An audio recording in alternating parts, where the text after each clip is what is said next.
some of the proportions here and there. So how the proportion is gonna work? So you can either go for, so 6.5 to 7.5x. That's going to be academic. Okay. Now academic is like idle, proportions. Indians, we Indians are usually just like we are usually small people. Netherlands guys, they are like very very tall, so they're like 7.5 heads. They're something like that. So almost like we always like see these guys, we're like basically these tall. They're having these like superhuman proportions. Uh, but just wait for now.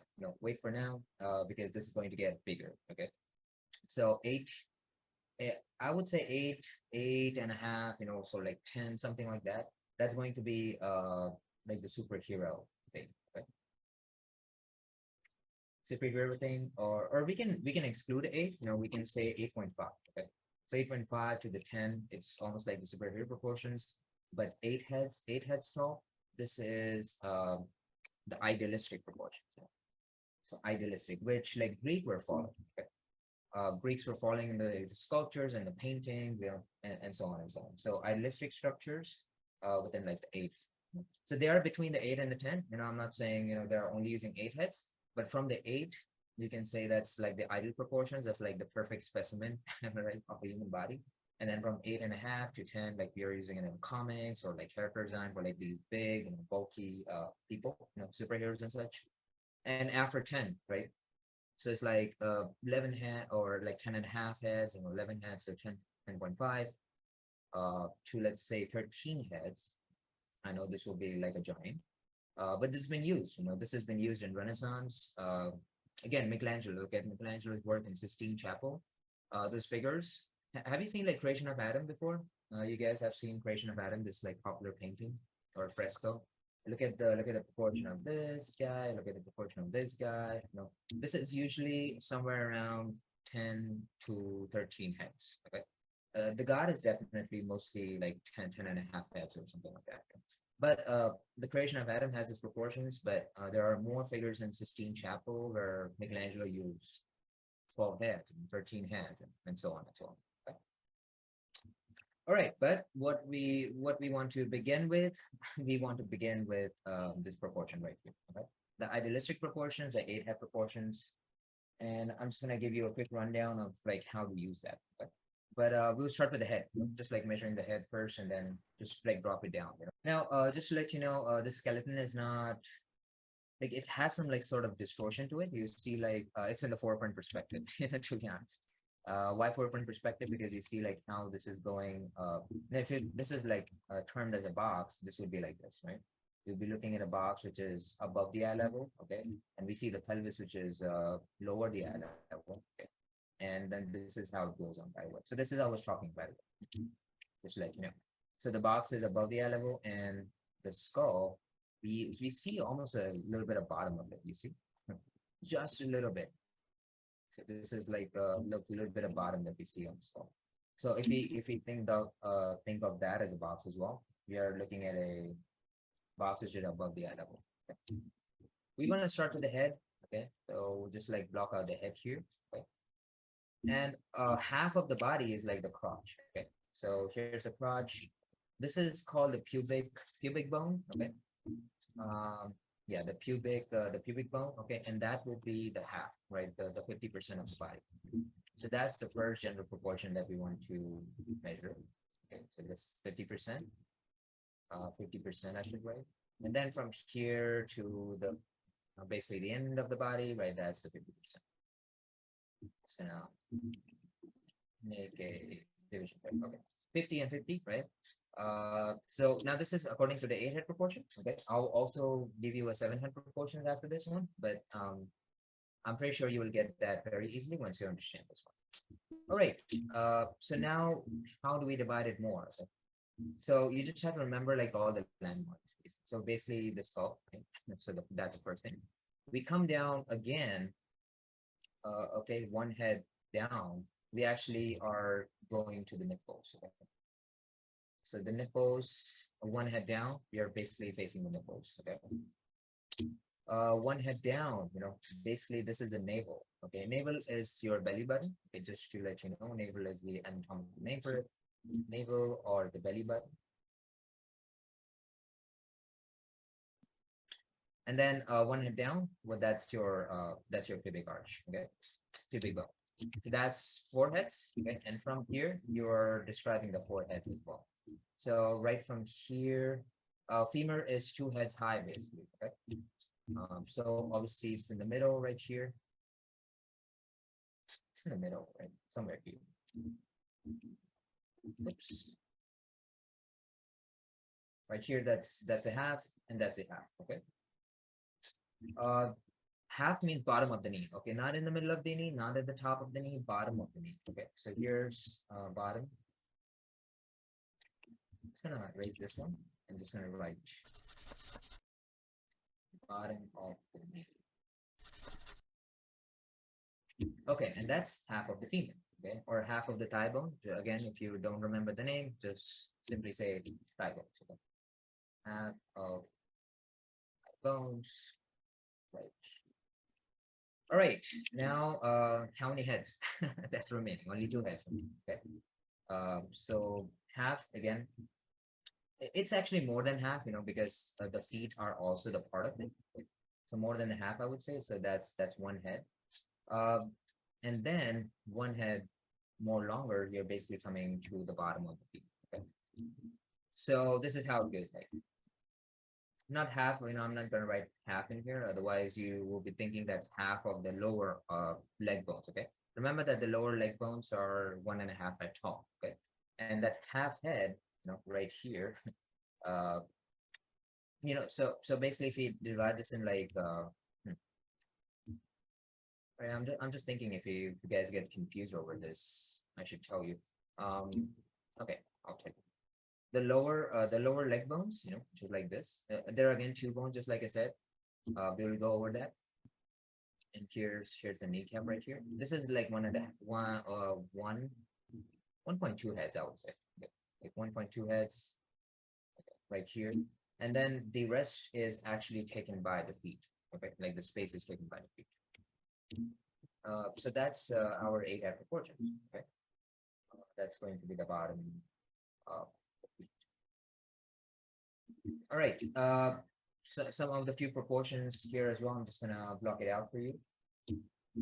2 heads wide is the width of your shoulders as well. Okay, so 2 heads wide. We start from here.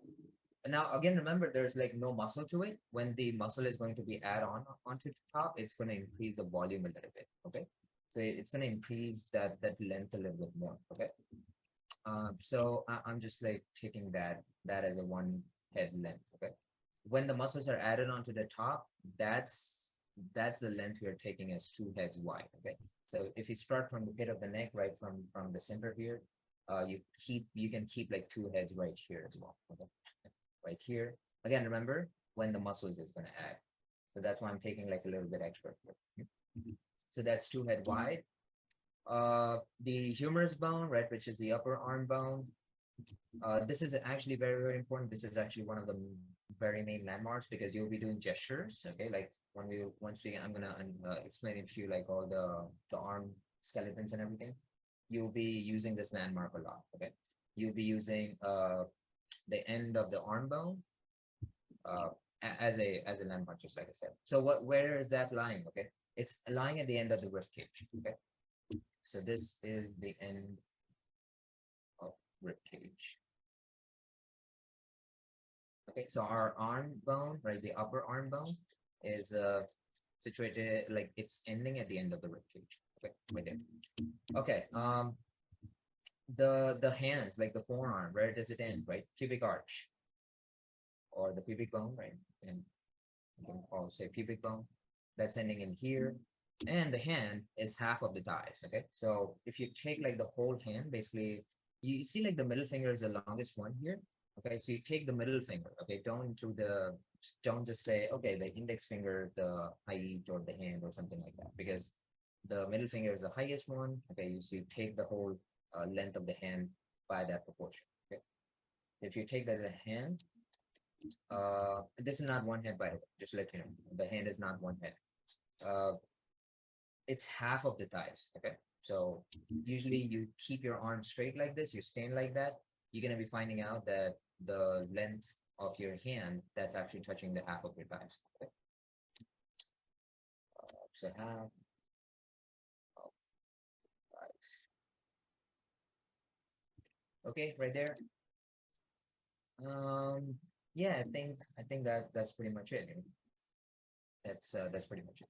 Talking about the hand, you know hairline? Okay, there's for example, here's a skull from the profile. The top of the head is different, and then the hairline. Okay, the hairline is a little bit lower right here, where your hairline actually starts. So there's a little gap here. So the hand is this big, right from the bottom of your chin to your hairline is what your hand, like how long is your hand? If you want like some proportions in your hand, this is how long it is. Okay. Um, yeah. So that's I gave you like something as a measurement, like a system to like measure your hand as well. By the way, hand is equal to scapula. Okay. So now I'm also giving you a length or like a system to measure the scapula, keep them in proportions. Yeah, so the scapula itself, okay, the scapula itself right here. The scapula is big as your hand. Okay, so you take your palm. Okay, this is you take your whole hand. This is how big your scapula is. Okay, so now you're getting like the relation. Now you understand the relationship between like how to if you get your hand right. If you get the skull, you can measure your hand, and if you get your hand, well, you can measure the scapula. Okay, as well. Alrighty. All right, so that's like a few general proportions. There's definitely more. There's a million more proportions that we can go for. But I think in the beginning stages, I think this is fine. So let's get into over a little bit of skeleton gestures, and I'm gonna bring in some model photos here.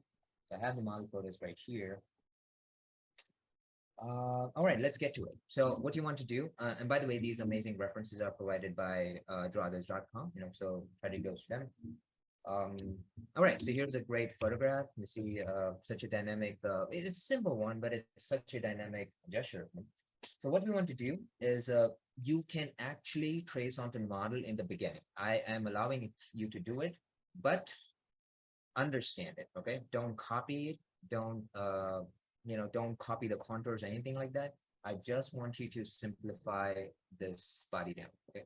And just like I said, you don't want to give too much attention to the arms or the head or the legs, right? All you just want to focus is on the torso, okay? Right here. So simply to get this back up, you start with the pit of the neck, okay? See what I'm doing is I am first of all finding out the anatomical landmarks, okay? So what are those anatomical landmarks? You can just go with the pit of the neck. Look at the center line. That is such a great anatomical landmark. Belly button, right? That is so important. Nipples right there as well, right? It's again such an important anatomical landmarks. Collarbones, right? And look at the collarbones. They're such a good anatomical landmark as well. There are other photos as well. Okay, right there. No, here you see it actually better. Yeah, and this one is a little bit more easier as well. That's the pit of the neck, right? That's the center of your neck. Okay.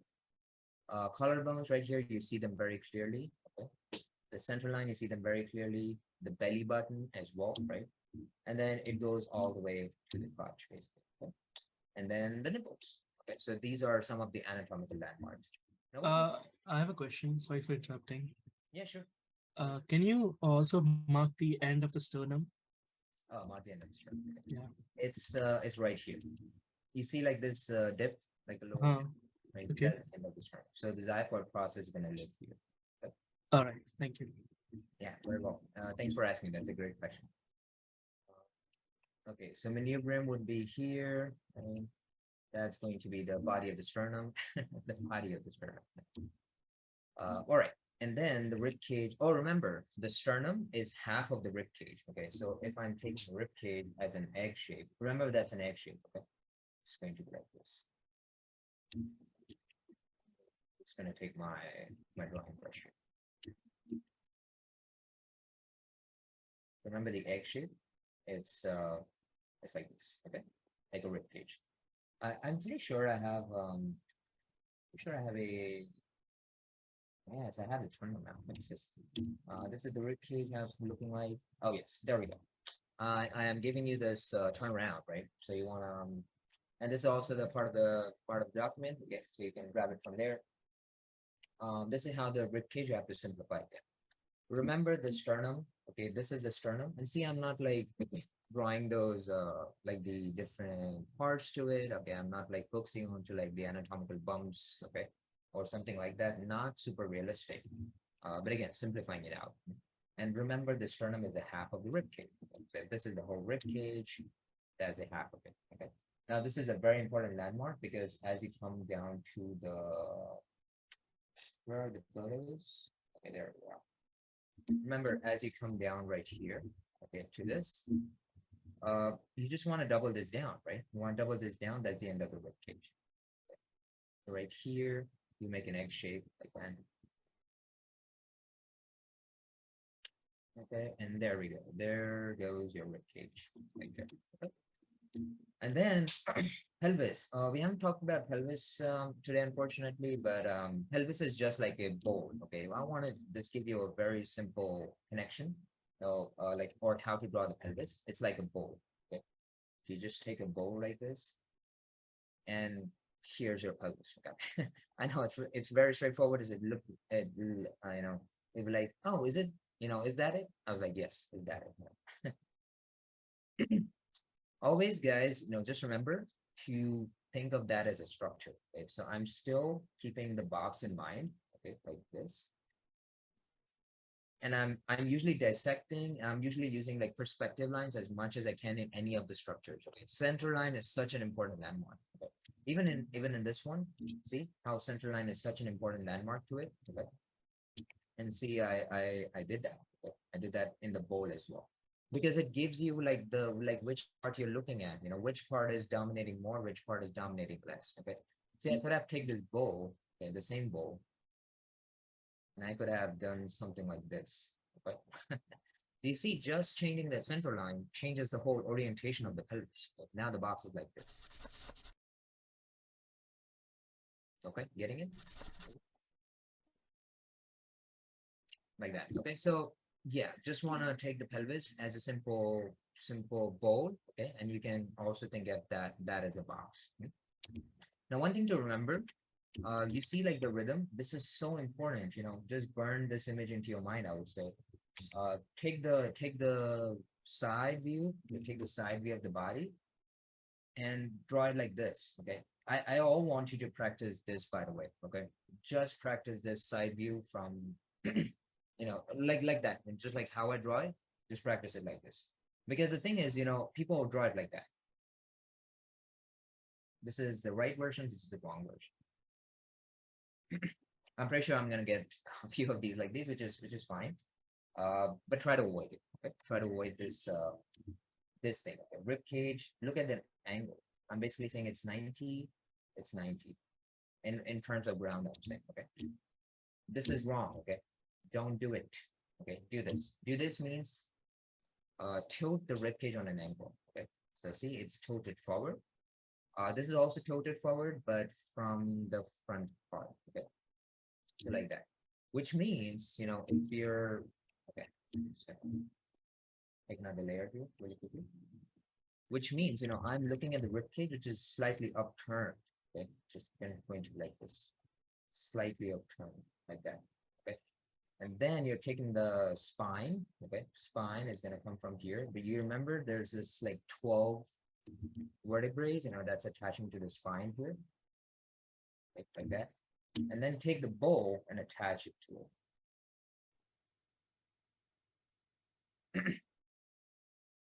Okay, it's going to be like this.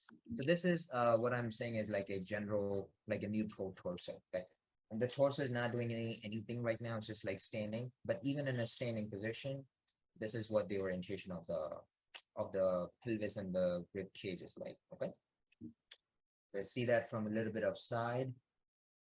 See how the rib cage is gonna look like.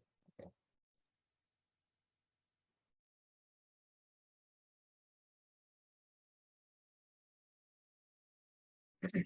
Right, it's going to be like this. Okay, so just remember that.